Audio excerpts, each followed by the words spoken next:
Bonjour et merci de nous retrouver pour La Foi prise au mot, votre rendez-vous de formation et de réflexion sur KTO. C'est un sujet inépuisable et pourtant toujours neuf. Nous allons parler de Jésus. Si vous avez suivi les émissions que nous consacrons régulièrement aux fondateurs du christianisme depuis 20 ans que dure cette émission, vous avez appris qu'il y avait eu plusieurs quêtes du Jésus historique. On vous a aussi appris que les historiens utilisaient des critères d'authenticité pour retrouver les paroles exactes de Jésus. Eh bien, tout cela est en train de changer. Nous sommes face à un éclatement des portraits de Jésus. Est-il un cynique, un prophète apocalyptique, un révolutionnaire social? Et puis l'archéologie galiléenne nous apporte du neuf, des maisons à Nazareth, des synagogues à Magdala, livrent de nouvelles informations. Alors, que sait-on de sûr sur Jésus aujourd'hui? Et puis, comment l'historien travaille-t-il désormais? Ce sont les questions que je vais poser à mon tout jeune collègue, le père Fabrizio Marcello. Bonjour. Bonjour. Alors, Don Fabrizio, vous êtes prêtre du diocèse de Bologne, vous êtes enseignant à l'Institut catholique de Paris et à l'Université de Bologne, et je l'ai dit, vous êtes tout jeune collègue, donc vous allez pouvoir nous dire ce qui se dit, ce qui se passe maintenant. Alors peut-être pour commencer, je l'ai dit, il y a des quêtes, on parle tout le temps de quêtes, etc. Est-ce que vous avez l'impression que la façon dont on présente Jésus aujourd'hui dans la science actuelle, est-ce que vous avez l'impression que ça a beaucoup changé? Est-ce que vous avez l'impression qu'on est en bouleversement, en ébullition? Elle est en train de changer, à mon avis. C'est-à-dire qu'il y a quelque temps, on était intéressé beaucoup à découvrir ce que Jésus avait fait, ce que Jésus avait dit, c'est-à-dire découvrir les éléments historiques de la prédication de Jésus avec des critères qu'on allait développer. Par exemple, aux années 80, aux États-Unis, il y avait cette forme de Jesus Seminar, les séminaires sur Jésus.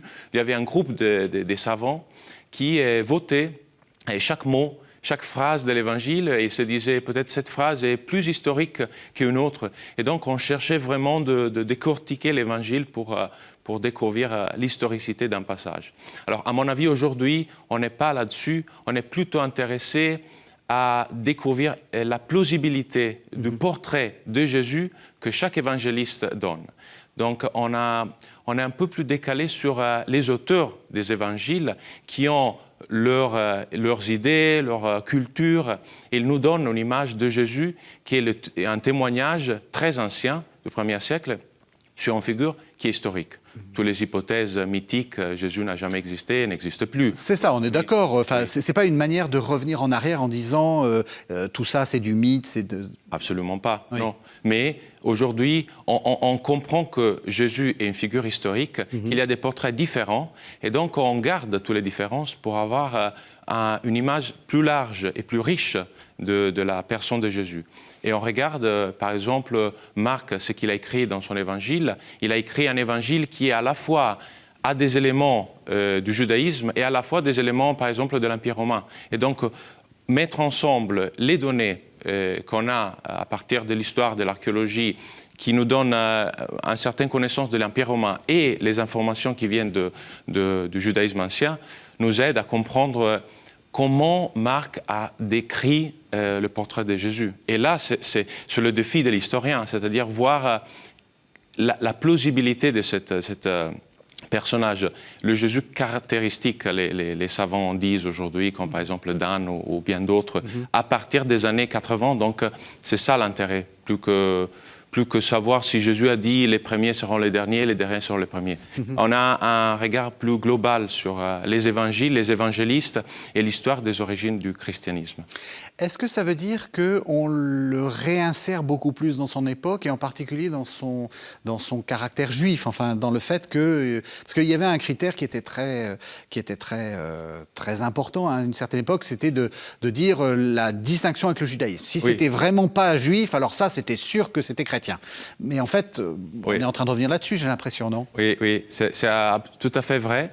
Et alors, les historiens sont toujours des personnes enracinées dans leur propre contexte historique. Et donc, ce type de recherche, avec le critère de dissemblance, c'est-à-dire tout ce qui n'est pas juif et vraiment chrétien, ça vient d'une époque très antisémite, à partir de Première et Deuxième Guerre mondiale.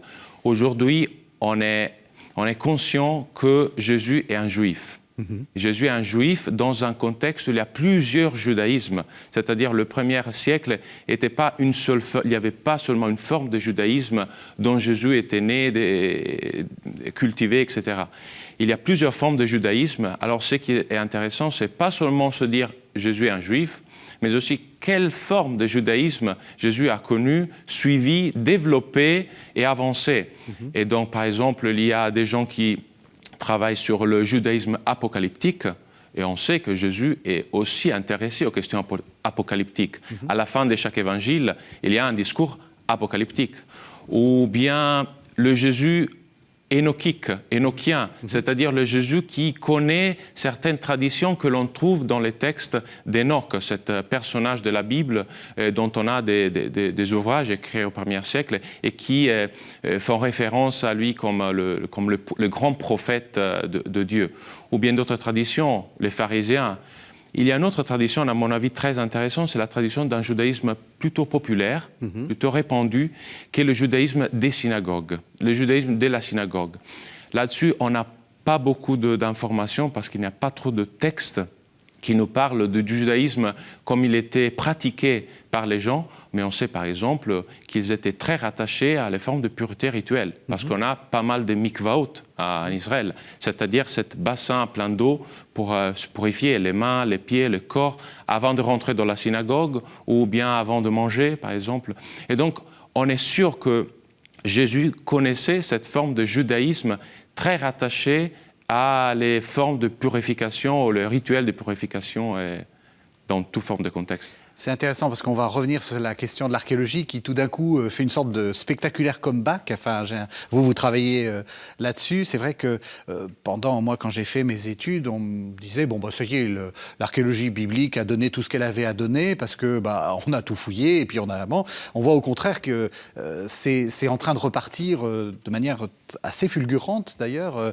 L'archéologie nous donne de nouvelles pistes, on y reviendra, mais c'est important. Oui, absolument. Et je trouve aussi que c'était la raison, je donne un donné biographique, c'est-à-dire la raison pour laquelle j'ai décidé d'étudier à Jérusalem, c'était aussi pour voir qu'est-ce qui se passe là-bas. Parce qu'il y a des fouilles archéologiques qui viennent d'être ouvertes grâce aussi à la présence de groupes d'archéologues qui travaillent aujourd'hui beaucoup plus qu'auparavant. Et donc là, on a pas mal de données qui nous aident aussi à avoir un cadre un peu plus clair du judaïsme de l'époque.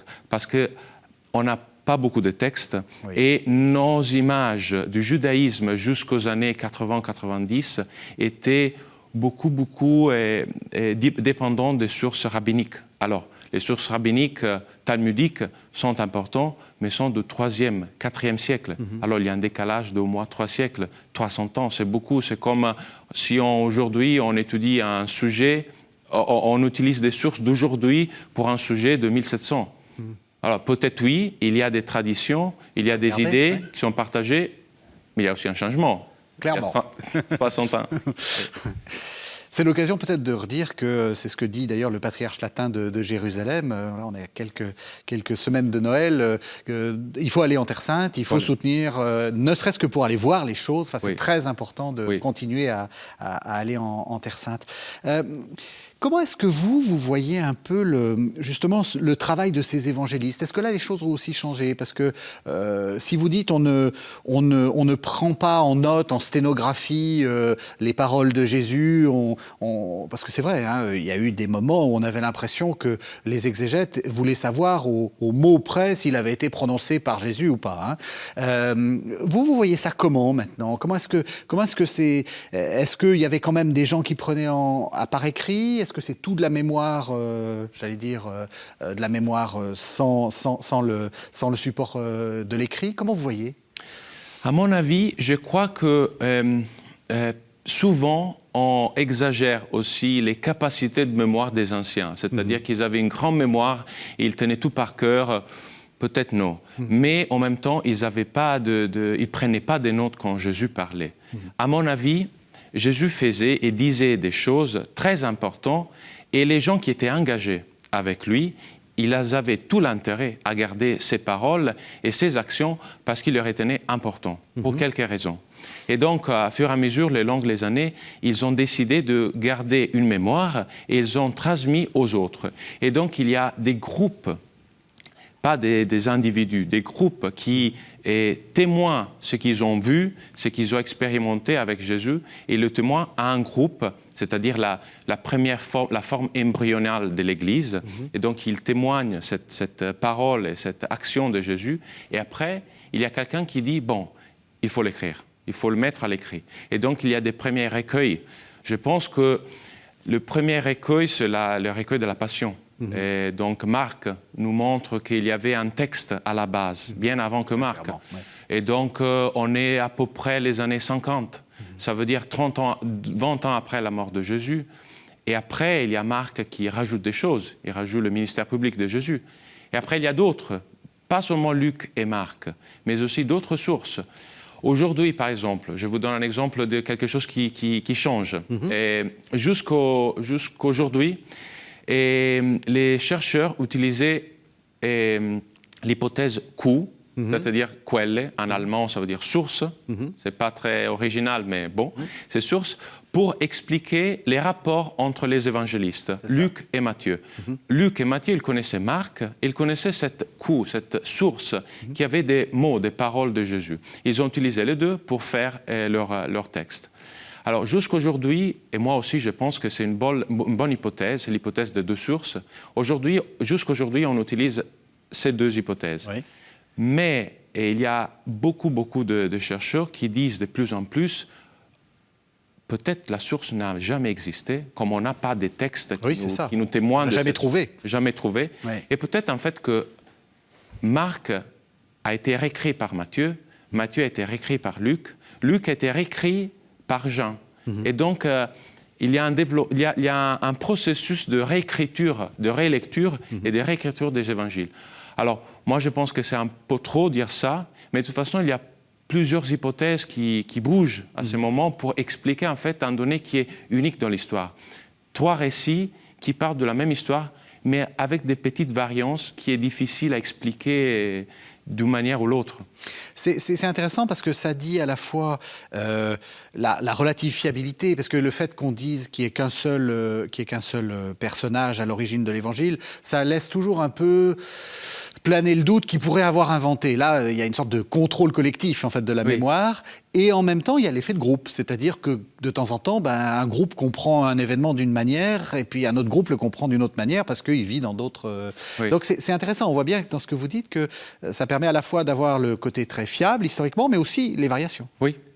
Alors, il y a un chercheur américain qui a travaillé beaucoup sur la question de mémoire, Bart Ehrman. Il a écrit un livre en anglais, Jesus Before the Gospel. Et là, il dit, Jésus avant les évangiles. Et là, il utilise une métaphore un peu problématique, à mon avis, c'est-à-dire... il utilise la métaphore du téléphone arabe. Donc, le souvenir de Jésus se transmet parmi les premiers chrétiens, ou ceux qui ont cru en lui, comme le téléphone arabe. Donc, je dis quelque chose à vous, vous dites quelque chose à un autre. Et chaque fois, on perd, on rajoute, on invente des passages particuliers de cette mémoire. En fait, le but de téléphone arabe, c'est de s'amuser, ce qu'on dit au début est complètement différent. C'est ça. À mon avis, c'est problématique parce que le souvenir, ou la transmission de souvenirs, est considéré comme des individus qui transmettent quelque chose. Mais en fait, il y a des groupes qui transmettent une expérience d'un personnage et surtout, ils ont tout l'intérêt à garder cette mémoire parce que c'est sur cette mémoire qu'ils forment leur propre identité de juifs messianiques. Je ne veux pas dire chrétiens parce qu'il n'y a pas encore un christianisme, mais des juifs qui croient que le Messie est venu et que Jésus est l'accomplissement des Écritures. Et donc on garde tout ce qu'il a dit parce que grâce à ce qu'il a dit, on peut comprendre beaucoup mieux nos propres traditions, c'est-à-dire la tradition des Écritures juives. Je vous propose qu'on écoute un premier texte. On va entendre l'Évangile selon saint Matthieu. C'est le chapitre 13, les versets 54 à 58. En ce temps-là, Jésus se rendit dans son lieu d'origine et il enseignait les gens dans leur synagogue. de telle sorte qu'ils étaient frappés d'étonnement et disaient « D'où lui viennent cette sagesse et ces miracles? N'est-il pas le fils du charpentier? Sa mère ne s'appelle-t-elle pas Marie? Et ses frères Jacques, Joseph, Simon et Jude? Et ses sœurs ne sont-elles pas toutes chez nous? Alors, d'où lui vient tout cela? » Et ils étaient profondément choqués à cause de lui. Mais Jésus leur dit « Un prophète n'est méprisé que dans son pays et dans sa propre maison. » Et il ne fit pas beaucoup de miracles à cet endroit-là, à cause de leur manque de foi. Voilà, vous êtes toujours sur KTO et nous parlons toujours de Jésus avec le père Fabrizio Marcello, qui est prêtre du diocèse de Bologne et enseignant à l'Institut catholique de Paris. Alors, je vous ai proposé ça, Don Fabrizio, parce que vous avez, ça se passe à la synagogue et c'est votre spécialité, ça, les synagogues, et du point de vue archéologique. Alors, justement, on en a déjà parlé là dans l'entretien. Moi, j'avais l'impression qu'on les avait toutes trouvées. En fait, qu'est-ce qu'il y a de nouveau dans les synagogues? Beaucoup de nouveaux. Oui. C'est-à-dire que jusqu'aux années 90, on avait 3 synagogues du 1er siècle.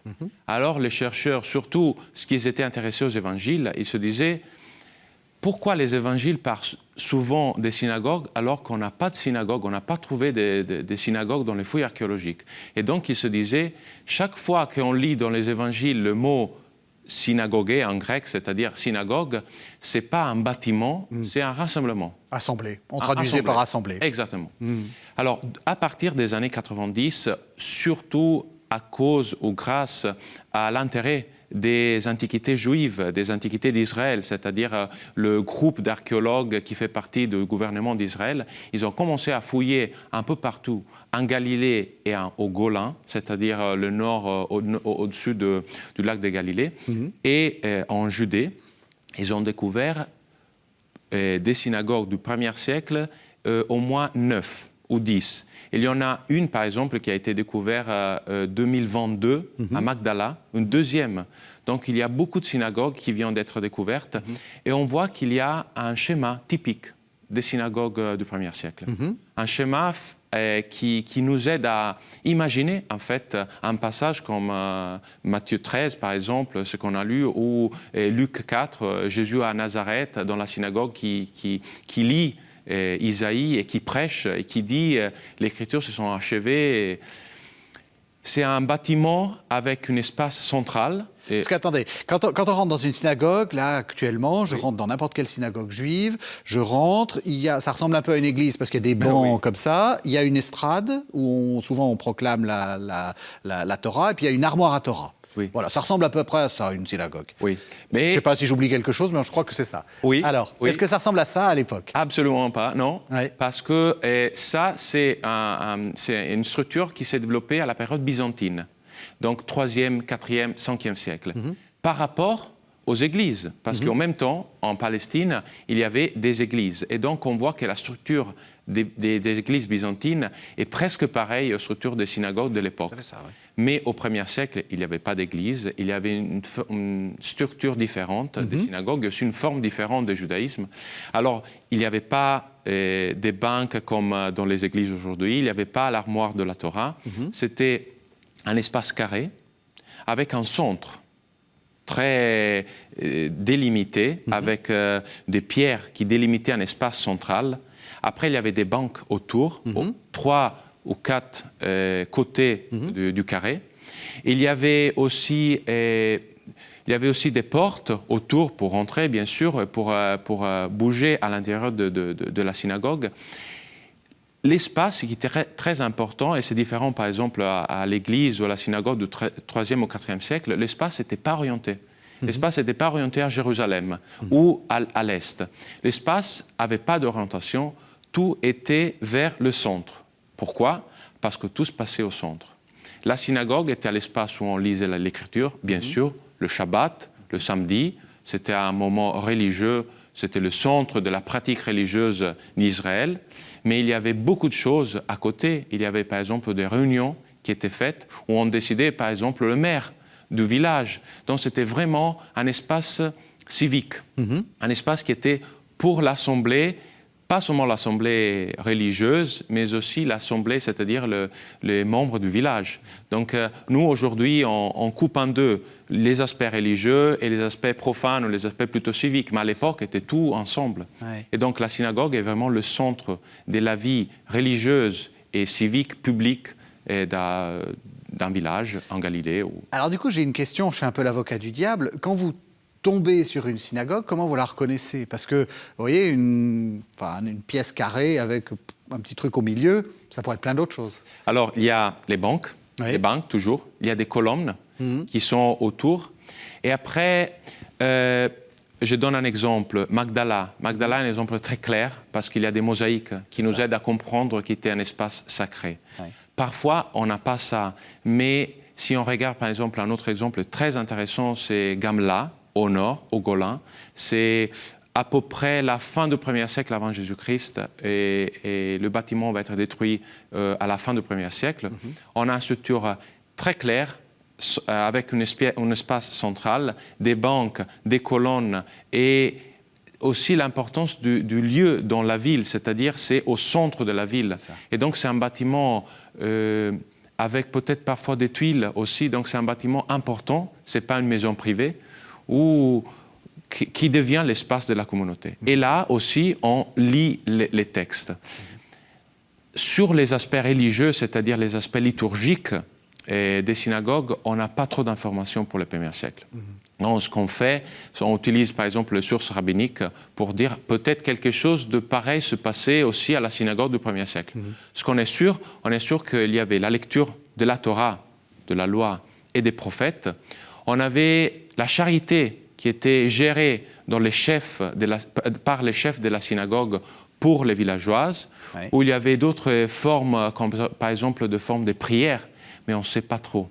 On ne sait pas s'ils priaient comme avec les 18 bénédictions, comme le Talmud le dit, ou d'autres formes. Oui, parce que c'est ce que vous aviez expliqué tout à l'heure. C'est paradoxal, mais on a l'impression que la source la plus fiable, c'est le Nouveau Testament, étrangement, puisque le Talmud, 400, 500 ans après, est rédigé et vers l'époque de 600. Et bon, sur des vieilles traditions, mais...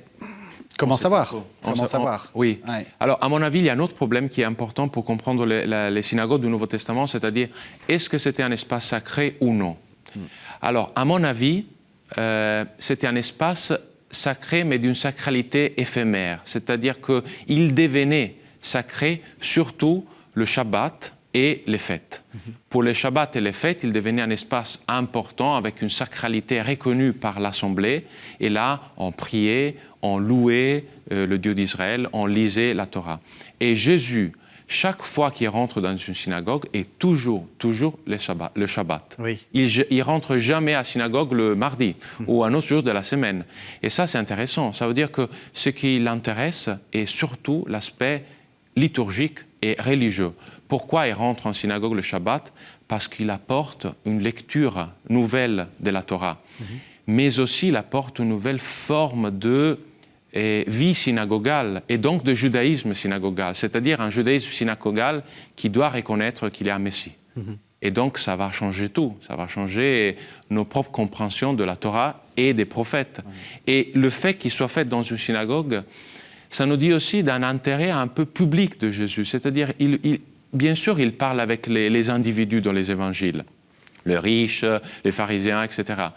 Mais il a tout l'intérêt aussi à évangéliser les villes, les villages, les groupes, parce que, à son avis, selon ce qu'on comprend des évangiles, le temps est achevé, donc il n'y a plus de temps, il va mourir bientôt, et donc il faut faire vite. Et donc on va prêcher dans les synagogues, parce que là, on est sûr qu'on trouve toute l'assemblée des citoyens mâles d'une ville ou d'un village. Citoyen mâle, est-ce qu'il y a les moyens de savoir s'il y avait des femmes? Alors oui, ça c'est une bonne question. Il y avait des femmes. Par exemple, Luc 13, il y avait la femme courbée qui est dans la synagogue. Mais Philon d'Alexandrie, qui est un juif né à Alexandrie au 1er siècle, un gros savant et un philosophe, il dit dans un passage que les hommes vont à la synagogue, ils lisent la Torah, ils apprennent un peu la pratique de la vie juive, et après ils rentrent à la maison et il parle aux femmes et aux enfants, il leur dit ce qu'ils ont appris. Donc on comprend que les femmes n'avaient pas accès à la synagogue. À mon avis, il faut faire des distinctions, c'est-à-dire peut-être en Palestine, les femmes participaient à la vie des synagogues. En diaspora, c'est-à-dire en Égypte ou en Italie ou Asie mineure ou Syrie, peut-être c'était différent. Ça dépend des communautés. Et là, ça nous donne aussi un autre élément, c'est-à-dire qu'on ne peut pas faire un mélange. Et chaque communauté avait ses propres règles et il faut les connaître pour distinguer. Et donc, quand on lit les évangiles, on doit le enraciner dans un contexte très particulier, qui est le contexte de la Palestine du 1er siècle. Justement, est-ce qu'il faut aller plus loin dans ces distinctions-là? Je veux dire par là, est-ce qu'il faut distinguer un judaïsme, je ne sais pas, de Galilée, un judaïsme de Judée? Parce que le problème de la Judée, c'est qu'il y a un gros il y a une grosse différence, c'est le temple. Oui. Et donc, les synagogues doivent forcément avoir un rapport différent ou avoir une fonction différente, puisqu'il y a quand même le lieu de la présence. C'est comme quand on est à Rome. Oui, il y a des évêques, etc. Mais il y a quand même le pape. Ça écrase un peu tout, si j'ose dire. Est-ce que le temple écrase un peu tout? Alors, il y a une source rabbinique qui dit qu'à Jérusalem, à l'époque du deuxième temple, c'est-à-dire avant la destruction du temple, il y avait 480 synagogues. Alors, ça veut dire qu'il y avait bien sûr les temples, il y avait bien sûr une pratique qui était faite au temple. On sait qu'il y avait des rouleaux de la Torah au temple, donc il y avait des groupes qui discutaient sur la Torah. Par exemple, Jésus qui va au temple, Luc 2, il va au temple et il discute avec les docteurs deux passages de la loi. Donc il y avait des petites salles autour de la cour des nations, c'est-à-dire autour du temple, où on pouvait discuter de la Torah et faire ce qu'on fait dans la synagogue. En même temps, il y avait des synagogues, parce que les gens étaient beaucoup. Et par exemple, on a l'inscription de Théodotos, ou Théodote, qui est une inscription trouvée en 1917 à Jérusalem. Et c'est une inscription très intéressante parce qu'il nous dit ce qu'on faisait à la synagogue. Il y a une inscription en grec, pas en hébreu ou en araméen. Déjà, ça, c'est intéressant parce que des Juifs qui parlent en grec à Jérusalem, ça nous dit que les choses étaient beaucoup plus mélangées de ce qu'on pense normalement. Parce que normalement, on pense les Juifs sont Juifs, ils parlent araméen, ils n'aiment pas les Grecs et tout ce qui vient de l'hellénisme. Et de l'autre côté, il y a les païens qui sont grecs, qui sont romains. Mais là, on a un exemple à Jérusalem, sur le cœur du judaïsme, d'une synagogue, donc des Juifs, qui ont un nom latin, Véténos, donc déjà ça c'est intéressant, et qui parlent grec. Et donc on voit aussi que les Juifs étaient bien ancrés dans leur propre contexte gréco-romain. Et donc ça nous apporte une autre chose, c'est-à-dire qu'il faut connaître aussi les contextes de l'Empire romain. C'est ça. Dans l'inscription de Théodote, on dit qu'on se retrouve pour la lecture de la Torah, mais aussi pour l'enseignement des commandements. Parce que l'exercice de lecture n'était pas un exercice intellectuel. On était intéressé à lire la Torah pour apprendre à la vie du judaïsme, c'est-à-dire qu'est-ce qu'il faut faire dans plusieurs contextes. Et pour comprendre le contenu de la Torah, on ne faisait pas comme on fait aujourd'hui dans l'Église, c'est-à-dire il y a un prêtre qui prêche et une assemblée qui écoute. On se rassemblait autour de la Torah, il y avait un lecteur qui lisait, et après on discutait. Peut-être il y avait des gens qui étaient plus experts, ils répondaient aux questions que les gens posaient, mais c'était un débat, un véritable débat. Et ça aussi, c'est intéressant. Parce Pour Jésus, ben oui, parce voilà. qu'on le voit faire ça, on le voit dire, on vous a dit, moi je vous dis. Oui, et Paul, lui, dans les Actes des Apôtres, il fait la même chose. C'est ça. Il rentre, il discute avec les Juifs, et après il est chassé parce qu'il propose une lecture de la Bible qui est complètement différente, c'est-à-dire une lecture messianique. Le Messie, le Christ est arrivé, il faut se convertir, il faut se repentir et accepter. Voilà, donc. Il y a quelques années, il y a un historien anglais qui s'appelle Richard Bauckham qui a fait un livre sur Magdala et il semblait dire, et alors je ne sais pas ce que vous en pensez, que, et c'est très important pour la figure de Jésus, que cette ville-là n'était pas si juive que ça, qu'en fait, le fait qu'elle soit située au cœur de tout un tas d'échanges commerciaux, en particulier des poissons, des pêcheries, voilà, on avait l'impression, enfin si on le lisait bien, que pour lui, la diaspora avait déjà bien commencé en Galilée, et que finalement, ce Jésus, d'abord, peut-être qu'il parlait assez bien grec, peut-être qu'il était très conscient de la diversité des religions, etc. Est-ce que ça, on peut aller jusque-là? Alors, il y a plusieurs choses qu'il faudrait dire. Je parle par exemple la langue grecque. Jésus parlait-il grec? Alors, aujourd'hui, en Israël, en Palestine, quelqu'un qui conduit un taxi, un Palestinien, un Arabe, il est capable de parler arabe, hébreu, anglais, un peu français. Et donc, il parle 4 langues et il conduit un taxi. Oui. Donc, je veux dire, il n'y a pas un rapport entre capacité... Pardon, je vous interromps. Beaucoup de nos téléspectateurs viennent d'Afrique, où il y a Voilà. une langue de la maison, une langue du village, une langue un peu plus le français, etc. Enfin, c'est très commun dans l'humanité, en fait. Hein. Exactement. C'est très commun de connaître plusieurs langues. Donc, à mon avis, c'est tout à fait possible que Jésus connaissait quelques mots de grec et il pouvait parler grec. Sa propre langue maternelle est l'araméen, on est sûr. Mais il connaissait un peu de grec. Je trouve ça possible. Il n'y a pas trop de problème.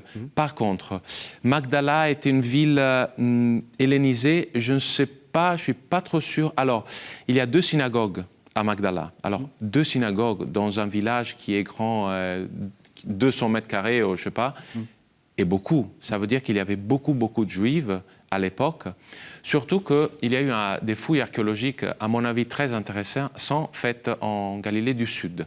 Et un groupe d'archéologues, ils se sont mis sur des terrains, des champs, ils ont fouillé ces champs, ils ont passé au crible le terrain, et ils ont repéré et répertorié des tissons, de céramique, des morceaux de céramique, et ils ont découvert que presque toute la céramique était une céramique qui respectait les règles de pureté rituelle. C'est-à-dire qu'il y a une céramique juive, faite par des juifs. C'est-à-dire dans lequel, par exemple, on ne mélange pas la viande et le lait. Par exemple, où à l'intérieur est faite pour que ça n'absorbe pas l'eau, par exemple, ou le vin, etc. Et donc, ça nous dit que la Galilée du Sud était très juive. Par contre, la Galilée du Nord était beaucoup plus hellénisée.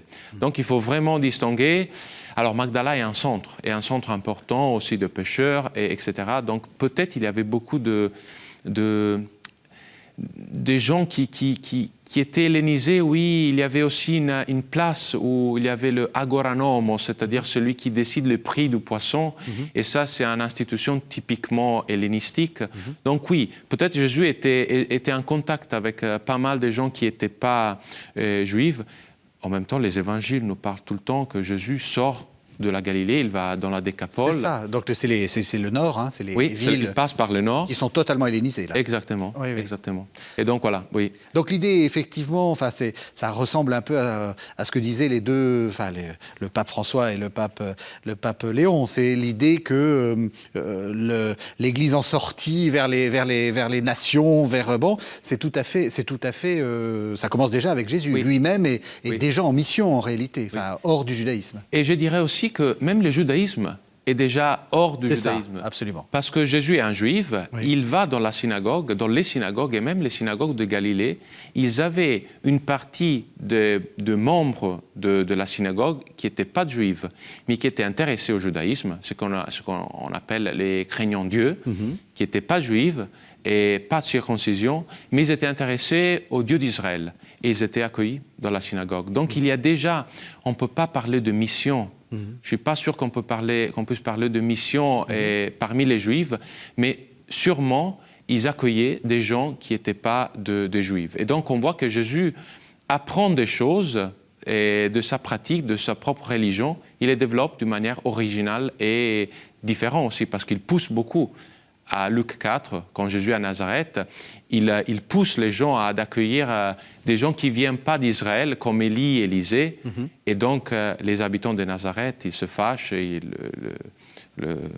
l'envoient, et ils cherchent de le tuer, etc. Donc, il y a un problème, bien sûr. Mais Jésus, il a fait partie d'une histoire qui déjà a des éléments d'ouverture aux nations. Je vous propose une deuxième plongée dans les textes. On va revenir à Marc, c'est le chapitre 3, c'est les versets 1 à 6. En ce temps-là, Jésus entra de nouveau dans la synagogue. Il y avait là un homme dont la main était atrophiée. On observait Jésus pour voir s'il le guérirait le jour du sabbat. C'était afin de pouvoir l'accuser. Il dit à l'homme qui avait la main atrophiée : « Lève-toi, viens au milieu. » Et s'adressant aux autres : « Est-il permis, le jour du sabbat, de faire le bien ou de faire le mal ? De sauver une vie ou de tuer ? » Mais eux se taisaient.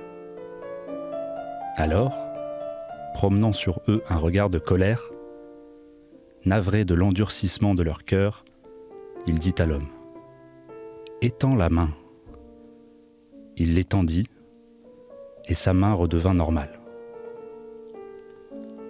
Une fois sortis, les pharisiens se réunirent en conseil avec les partisans d'Hérode contre Jésus pour voir comment le faire périr.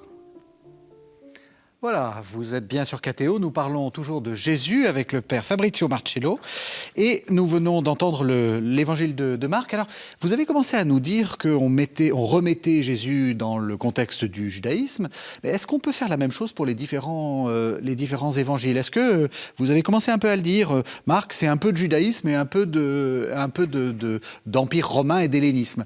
Est-ce qu'on peut avoir une vision un peu des différents évangiles au sein même du judaïsme?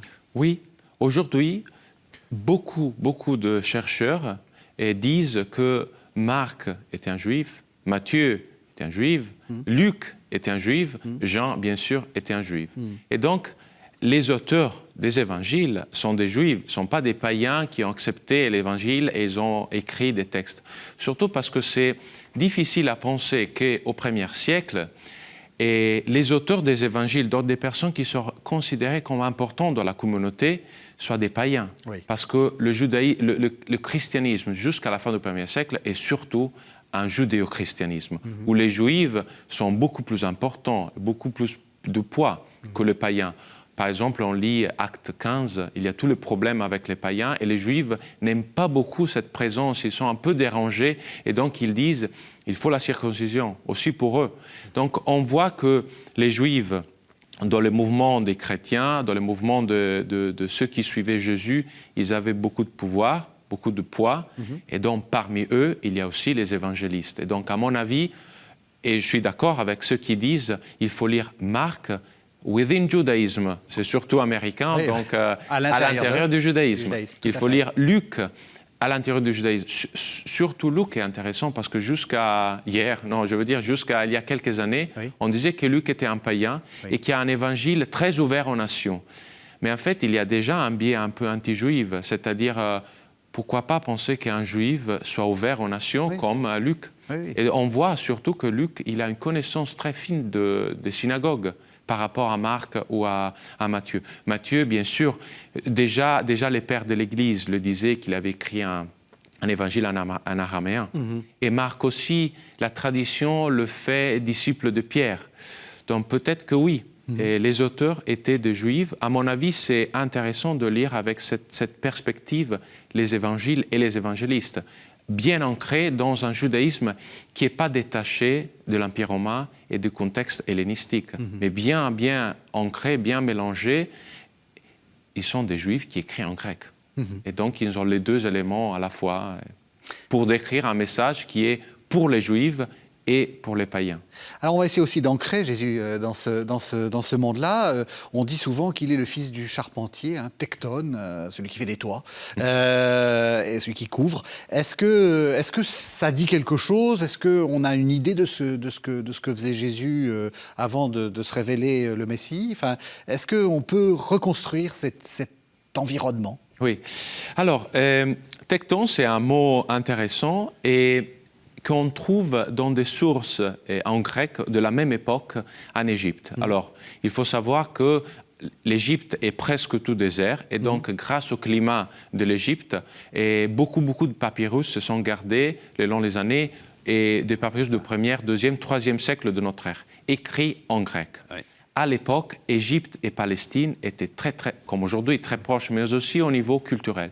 Et donc, lire ces textes en papyrus du 1er siècle, nous donne beaucoup d'informations sur la vie quotidienne dès l'époque de Jésus.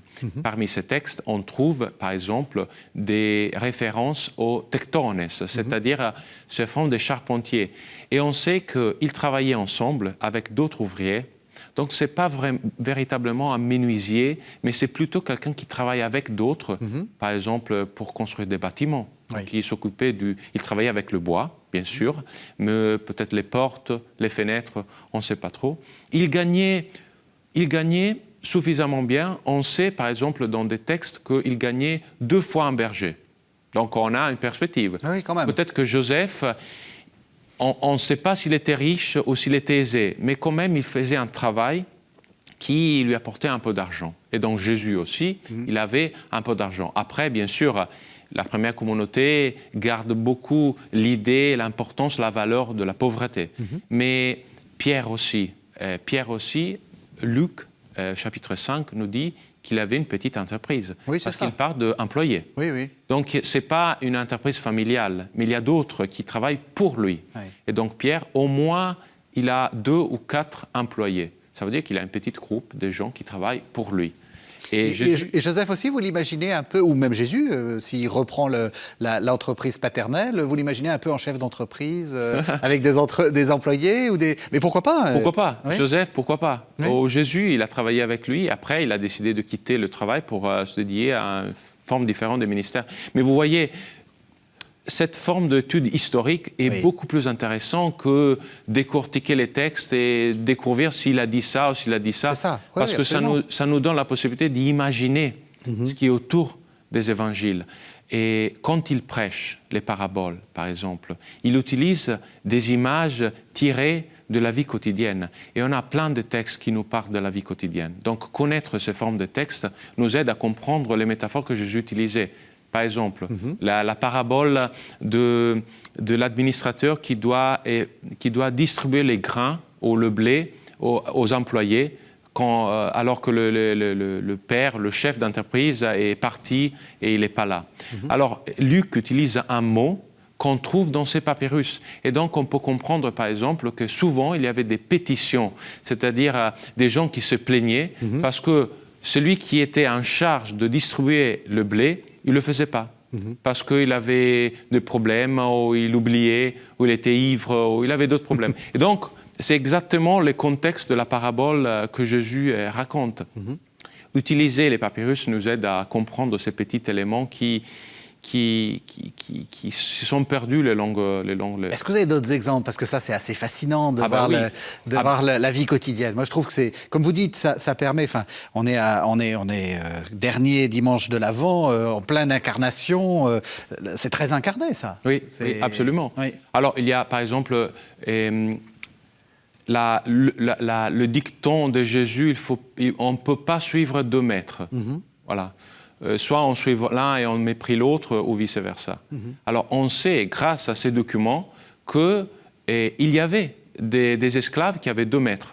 Et en fait, les textes sont des documents et des contrats qui nous disent que l'esclave était coupé en 2, c'est-à-dire une moitié était d'un maître et l'autre moitié était du deuxième. Donc, c'était typique d'avoir 2 maîtres. Et quand Jésus dit « on ne peut pas avoir 2 maîtres », c'est intéressant parce que un chrétien qui entend ça, peut-être c'était un esclave, il savait bien, il connaissait bien l'espérance d'être esclave de 2 maîtres.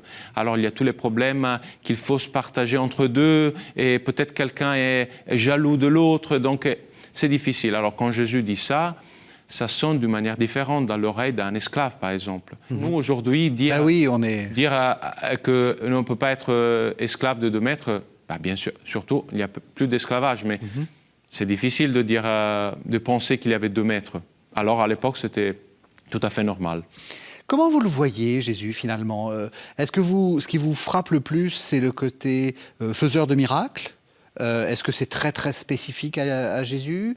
Est-ce que vous l'imaginez comme un maître de sagesse? Vous êtes un peu en train de dire qu'il y a quelque chose de très Oui, très incarné, très, un peu de vieille sagesse de gens qui savent, qui sont dans le monde. Est-ce que vous l'imaginez comme un prédicateur populaire, un peu comme on l'imaginait dans les années 70, révolutionnaire cubain avec un gros cigare? Comment est-ce que vous le voyez, vous? Alors, je le vois comme un maître de sagesse avec une posture messianique très claire. Ça, c'est important, oui. Ça, c'est important. À mon avis, il est un maître de sagesse, donc la dimension de la sagesse chez lui est très importante et ça revient tout le temps dans les textes évangéliques. Mais quand on lit les évangiles, on voit qu'il prend une posture messianique très claire. Oui. Et ça, on le voit quand il engage un dialogue avec le judaïsme. Oui. Et donc, il est venu pas seulement pour donner des leçons de sagesse, mais aussi pour renouveler, approfondir le judaïsme dont il fait partie. Et donc, c'est vrai qu'il n'a pas l'intérêt de se détacher du judaïsme. Et en même temps, il le pousse à ouvrir ses portes vers l'horizon des nations. À mon avis, ça, ce qui qualifie le plus Jésus, au moins le portrait qu'on a de Jésus grâce aux évangélistes. Donc, les deux. Un maître de sagesse, mais aussi quelqu'un qui pensait être le Messie venu pour achever les Écritures. Et là, il y a l'histoire à la fois et la foi qui se mettent ensemble parce qu'avec l'histoire, on comprend très bien un maître de sagesse, on comprend les métaphores qu'il utilisait, mais quand on voit que Jésus a une posture messianique, là, à un certain moment, il faut la foi pour accepter qu'il soit le Messie. Sinon, l'histoire s'arrête parce qu'il reconnaît qu'il accepte une posture, qu'il utilise une posture messianique, mais après, elle ne peut pas dire plus. Oui, mais justement, c'est ça qui est intéressant, parce que, bon, vous êtes prêtre, ça se voit, vous avez le col romain. Est-ce que dire à cette option qu'on avait eue dans l'histoire de l'exégèse, de dire ça n'était qu'un gentil maître de sagesse, une sorte de philosophe un peu itinérant, et c'est seulement la deuxième génération ou la troisième génération qui en fait une sorte de messie, alors que lui, il le revendique pas du tout. Vous dites non, c'est dans le judaïsme déjà, cette attente-là. Oui, c'est dans le judaïsme, cette attente messianique très forte. Oui. Et Jésus, sûrement, il se considérait comme Messie. Parce que c'est difficile de penser que la deuxième ou troisième génération a complètement inventé cet élément qui est primordial dans les textes et qui est toujours présent dans les textes. Oui. Ce n'est pas un élément accessoire, c'est quelque chose qui est présent tout au long de l'histoire. Mais c'est aussi un Messie où il accepte une posture messianique qui n'est pas violente. Ça, c'est un autre élément très important parce que le judaïsme de l'époque, certaines traditions, ils attendaient un Messie puissant, violent, qui allait combattre les Romains, comme on le dit souvent, et même dans les évangiles, on trouve des traces de ça. Jésus refuse la violence, refuse les épées. Il n'accepte pas que le royaume de Dieu soit développé à travers l'épée ou à travers la violence. Ça, c'est un autre élément clair qui devient un peu une caractéristique typique aussi du premier mouvement des chrétiens. Et ça aussi aide à un peu, je pense, aussi à spiritualiser aussi la figure du Messie. Mais même cette spiritualisation du Messie est déjà présente dans le judaïsme. Parce qu'on a toujours l'idée qu'il y avait un judaïsme et après Jésus. Mais non, il y avait plusieurs judaïsmes et Jésus engage un dialogue avec cette forme de judaïsme et il avance un agenda religieux particulier qui devient la base de la doctrine chrétienne. Je vais vous poser une question difficile que nous n'avons pas préparée, Don Fabrizio. Vous allez prêcher à Noël, probablement. Oui. Est-ce que, pour vous, le fait que vous soyez historien, c'est très important et ça vous permet peut-être de changer votre prédication? Alors oui, il y a des exemples que je pourrais donner où l'histoire m'a déjà changé dans la façon où je prêche.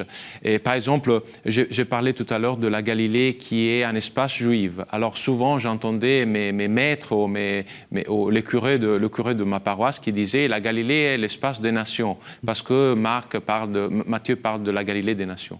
Alors, non, la Galilée est un espace, il faut distinguer. Donc l'histoire nous aide à être un peu plus précis.